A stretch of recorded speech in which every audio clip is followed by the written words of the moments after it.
प्रगति ज्ञान अकेडमी में आपका स्वागत है। कैसे हो आप सब लोग? सर्दी बहुत ज़्यादा हो रही है, यहाँ पे भी है, लेकिन यहाँ भी हीटर चल रहा है थोड़ा। कल हमने देखा था जो संविधान के अनुच्छेद हैं उन्हें देख रहे थे। हमने जो 22 भाग है संविधान के, 395 अनुच्छेद, 22 भाग और 12 अनुसूचियाँ हैं, उनको हम देख रहे थे। तो सबसे पहले हमने देखा था भाग वन में 1 से लेके 4 तक जो अनुच्छेद थे वो देखे थे। मैंने बताया था कि भाग 1 है जो बहुत इम्पोर्टेंट है आपके लिए। फिर हमने देखा था जो नागरिकता, भाग 2 के अंदर नागरिकता है, वो इतना इम्पोर्टेंट नहीं है, लेकिन आप सरसरी नज़र से एक बार देख लेना उसको। फिर है 5 से लेकर 11 तक नागरिकता हो गई। फिर उसके बाद में मौलिक अधिकार है 12 से लेकर 35 तक, भाग 3 में। ये अमेरिका से लिए गए हैं, भारत का मेघना कार्टा कहा जाता है। संविधान की आत्मा है, इतना सब कुछ हमने कर लिया था। उसके बाद में जो ये वाद योग्य है, न्यायोचित है, न्यायालय में इसके मतलब विरुद्ध जा सकते हैं हम, इस प्रकार से हमने मूल अधिकार की जो विशेषता है वो देखी थी। हमने चर्चा की थी, मतलब जो 12 और 13 है उसकी चर्चा, अनुच्छेद 12 और 13 की चर्चा कर ली थी। फिर आ गए थे 14 से लेके 32 तक। 32 में मैंने बताया था, तो अगर आपने पहले वाली वीडियो नहीं देखी है तो पहले जाकर वो वीडियो देख लीजिए, ताकि आपको आगे का वीडियो आसानी से समझ में आ सके।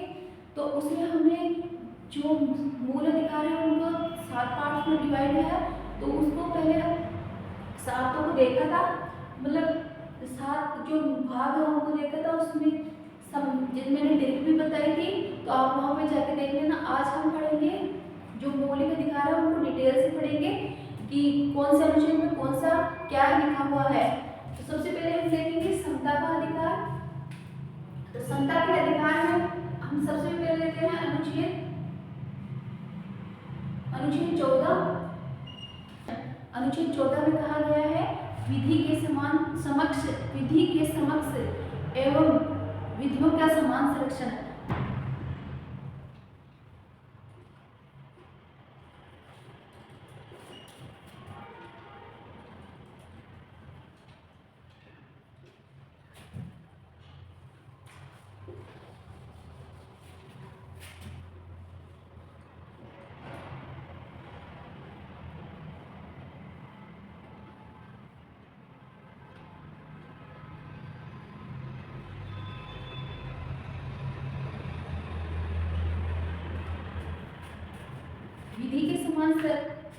विधि के समान समक्ष, यानी जो कानून के समक्ष है उसके लिए मतलब जितने भी कानून है वो समान रहेंगे। जितने भी मतलब कानून जो लोग हैं, नागरिक है, वो सबके लिए वो समान रहेंगे। जितने भी ये जो मौलिक अधिकारों में कहा गया है, जितने भी मौलिक अधिकारों में जो कानून है, जो अधिकार दिए गए हैं नागरिकों को, वह कानून भी सबके लिए समान ही रहेंगे। ना किसी मतलब जाति वंश आधार पर किसी के लिए भेदभाव नहीं होगा। तो इस आधार पे जो अनुच्छेद 14 है वो विधि के समक्ष समानता और विधि के समान संरक्षण की गारंटी देता है। फिर आता है अनुच्छेद 15।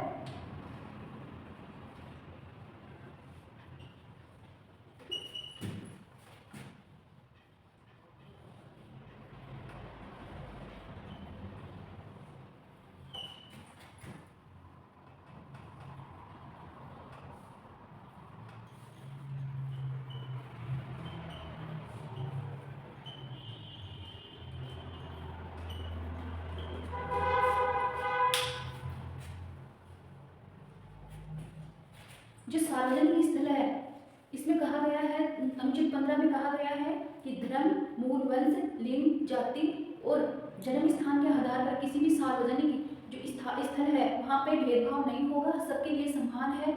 जैसे हॉस्पिटल है तो हॉस्पिटल सबके लिए है, स्कूल है तो स्कूल में सब जा सकते हैं। इसमें किसी भेदभाव नहीं होगा कि ये एसटी से है, ये ओबीसी से है, ये जनरल से है, किसी प्रकार का भेदभाव नहीं होगा। या फिर ये इस स्थान से है, ये इस स्थान से है, ऐसा किसी भी प्रकार से भेदभाव नहीं होगा। तो 15 में सार्वजनिक स्थलों पर भेदभाव रहित है। अनुच्छेद 16।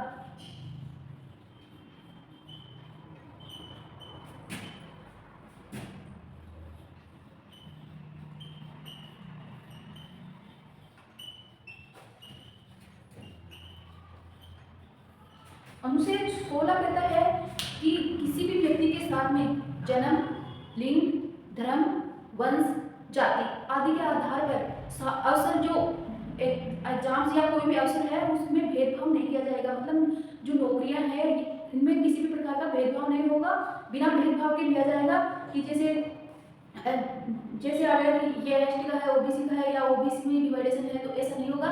लेकिन हाँ, आप कहोगे कि एसटी और ओबीसी एसटी जनरल के लिए अलग अलग प्रावधान है, उनकी कट ऑफ कम जाती है, हमारी कट ऑफ ज़्यादा जाती है। तो ऐसा इसमें प्रावधान पहले से है कि जो अल्पसंख्यक है उनको ऊपर उठाने के लिए, जो अल्पसंख्यक है उनको ऊपर उठाने के लिए, सबको एक समान लाने के लिए ये जो इनमें जो अवसर है उनमें भेदभाव किया जा सकता है। इससे आप न्यायालय में नहीं जा सकते कि जो एसटी की है कट ऑफ कम गई है, कम जाती है और हमारी ज़्यादा जाती है, तो मूल अधिकारों का उल्लंघन है। तो ऐसा नहीं है, इसमें निर्बंध किया गया है कि जो अल्पसंख्यक है उन्हें ऊपर उठाने के लिए ऐसा करना जरूरी है। फिर आते हैं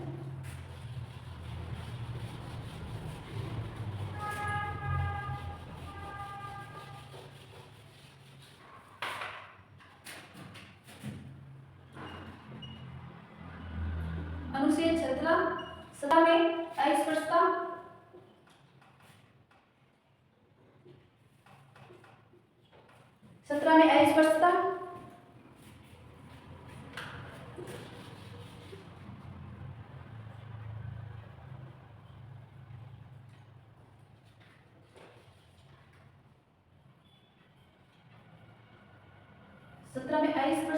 मतलब अस्पृश्यता के आधार पर किसी व्यक्ति का अपमान करके तो न्यायालय में जाके शरण ले सकता है और कानून के द्वारा जो अपमान कर रहे हैं उस व्यक्ति को सजा होगी।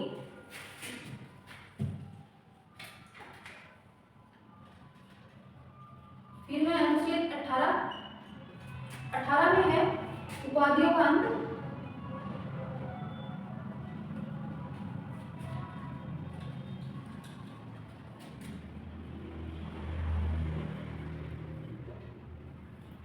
उपाधियों का अंत मतलब पहले के जमाने में लोग विक्रमादित्य, महाराजा, महाधिराजा आदि की उपाधि जो धारण करते थे उनको समाप्त कर दिया गया। अब कोई भी देश का कोई भी नागरिक उपाधि धारण नहीं कर सकता। केवल जो सैनिक है उनको उपाधियों के द्वारा सम्मानित किया जाएगा। उनको छोड़कर कोई भी विदेश से या भारत से उपाधि धारण नहीं कर सकता। विदेश से भी जब तक राष्ट्रपति की सहमति ना हो, तब तक उपाधि धारण नहीं कर सकता। तो ये थे अनुच्छेद जो समता का अधिकार है 14 से लेकर 18 तक का। फिर आगे चलते हैं। फिर है स्वतंत्रता का अधिकार। स्वतंत्रता का अधिकार यह अनुच्छेद है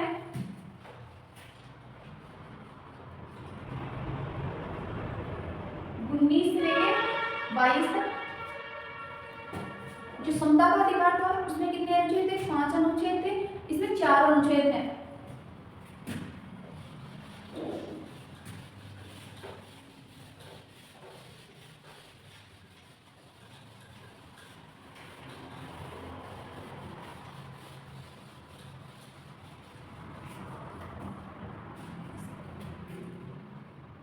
अनुच्छेद 19 वाक एवं अभिव्यक्ति की स्वतंत्रता।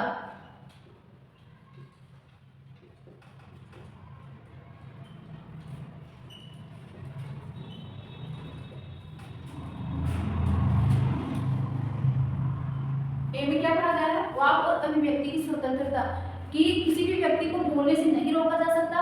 वह मतलब उसे बोलने की स्वतंत्रता है।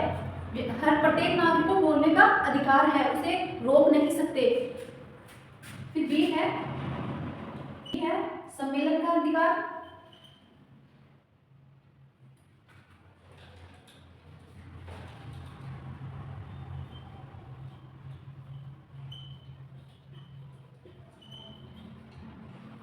निर्विरोध एवं शांतिपूर्ण।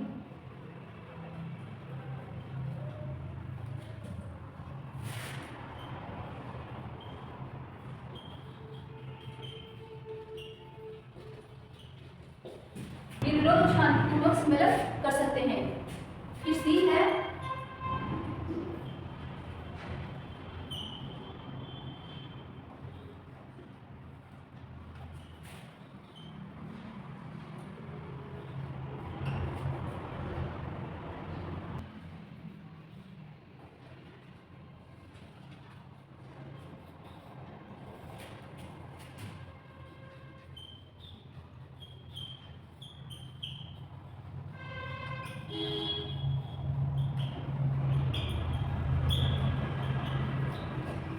फिर सी है इसमें संगम संघ या सहकारी समितियां बनाने का अधिकार। कोई भी व्यक्ति संगम या संघ या मतलब 5 लोगों का संघ बना सकता है, कुछ समितियां बना सकता है, उसको अधिकार है।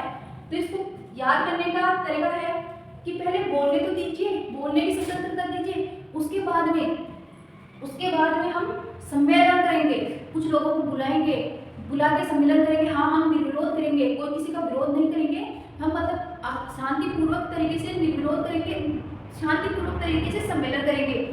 फिर हम सम्मेलन करेंगे तब करेंगे जब हमारे पास कुछ समिति होगी, कुछ सहकारी समितियां होगी या कुछ संघ होंगे, तभी जाके हम आगे सम्मेलन कर पाएंगे।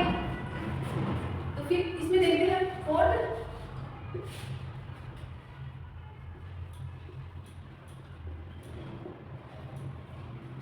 यहां से मैं इसको हटा देती हूँ।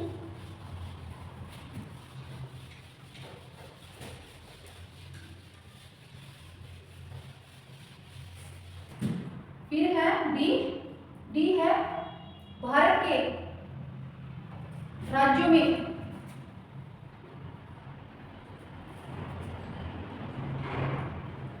अबाध संचरण का अधिकार।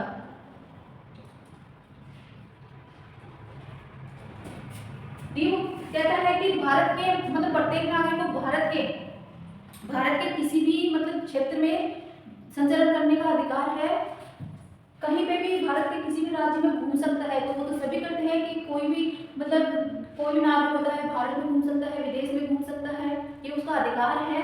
लेकिन उसमें भी कुछ निर्बंध है कि आप जैसे बॉर्डर लाइन पे नहीं जा सकते, उसे अगर आप जाएंगे तो उसमें आपको खतरा रहेगा, तो वो आपको नहीं, ऐसा नहीं करने देंगे कि आप बॉर्डर में आप बोलोगे नहीं मैं तो बॉर्डर पे जाऊंगा, तो बॉर्डर पे नहीं जा सकते आप। कुछ ऐसे क्राइटेरिया है जहाँ पे आप नहीं जा सकते, किस अच्छे ऐसी जनजातियां हैं उसके क्षेत्र में आप नहीं जा सकते, बाकी आप सब जगह मतलब बिना रोक टोक के घूम सकते, जा सकते हो।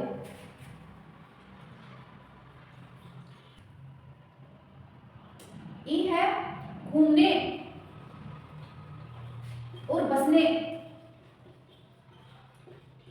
का अधिकार। अनुच्छेद 19 में ये बोल रहा है कि किसी भी व्यक्ति को कहीं पे भी बसने का अधिकार है, चाहे वो राजस्थान हो, बिहार हो, यूपी हो, मध्य प्रदेश हो। राजस्थान का व्यक्ति कहीं पे भी जाके रह सकता है, बिहार का व्यक्ति कहीं पे भी जाके रह सकता है, उसमें कोई रोक टोक नहीं है। मतलब भारत का किसी भी कोने में आप चले जाओ, वहां पे जाके रह सकते हो, घूम सकते हो आराम से, कोई रोक टोक नहीं होगा। फिर वही बात कि इसमें भी कुछ क्राइटेरिया है कि आप बॉर्डर के पास हो जाके कि मैं तो वहां पे घर बना के रहूंगा, तो ऐसा नहीं है। कुछ जनजातियां हैं तो वहां पे भी आप नहीं जा सकते, तो ऐसे कुछ क्राइटेरिया है इसमें भी।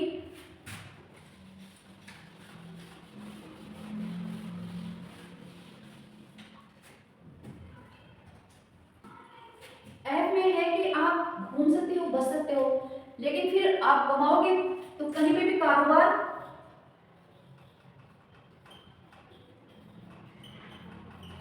या कार्य करने का अधिकार।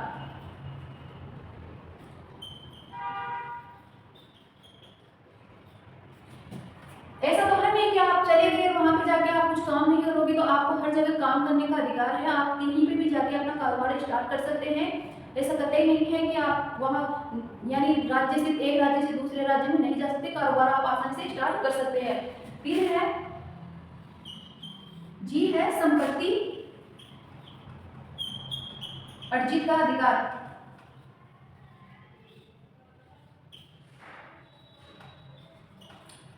ये निरस्त कर दिया गया है, संपत्ति का अर्जित करने का अधिकार निरस्त कर दिया गया है। यदि आपके स्वतंत्रता के अधिकार में अनुच्छेद 19 के भाग। फिर इसके बाद हम देखते हैं अनुच्छेद 30। ये स्वतंत्रता का अधिकार ही चल रहा है।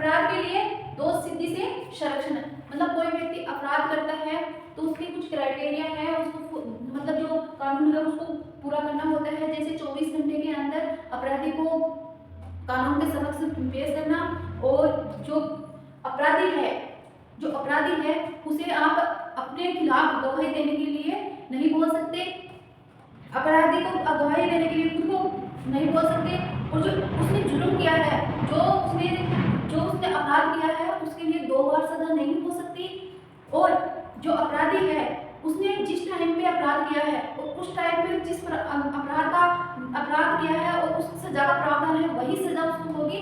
बाकी अगर बाद में अगर सजा को परिवर्तित किया गया है तो वो उस अपराधी के लिए नहीं है। उस अपराधी को चाहे उसके लिए मतलब कभी भी उसका फैसला है, लेकिन जब भी उसने अपराध किया है और उस समय सजा के जो प्रावधान है वही अपराधी को मिलेंगे, चाहे फिर बाद में जो सजा है उसको कम कर दिया गया हो चाहे बढ़ा दिया गया हो, लेकिन अपराधी ने जिस समय अपराध किया था और जिस ही समय वहां पे जो प्रावधान थे सजा के वो थे वही मिलेंगे। तो ये था अनुच्छेद 20। अनुच्छेद 21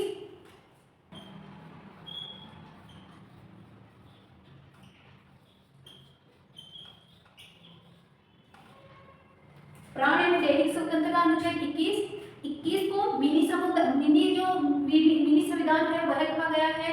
इसमें मतलब जितने भी टोटल है सबको भर के 21 में डाल दिया गया है। प्राण एवं दैहिक स्वतंत्रता मतलब सोने की स्वतंत्रता है। आपको अगर आपकी मम्मी उठाती है ना तो बोलना कि मेरे तो अधिकार है, मौलिक अधिकार है, आप मुझे नहीं मतलब उठा सकते। अगर कहीं पे साउंड बज रहा है तो आप फिर जाके उसके खिलाफ FIR दर्ज करवा सकते हैं कि तेज साउंड बज रहा है, या फिर कोई मतलब पेड़ों की प्रति है या जीवन जीने का मतलब आपको सांस लेने का भी अधिकार है, इसमें सब आ जाते हैं। तो इसको मिनी संविधान में कहा जाता है। इसके प्रति मतलब इसको डिटेल से पढ़ेंगे हम, इसमें क्या संशोधन किए जा रहे हैं क्या नहीं है। अनुच्छेद 21 को मतलब अनुच्छेद जो 21 है उसको डिटेल में पढ़ेंगे क्योंकि ये इंपोर्टेंट है, यहाँ से क्वेश्चंस आते रहते हैं। फिर आता है अनुच्छेद 22। अनुच्छेद 22 है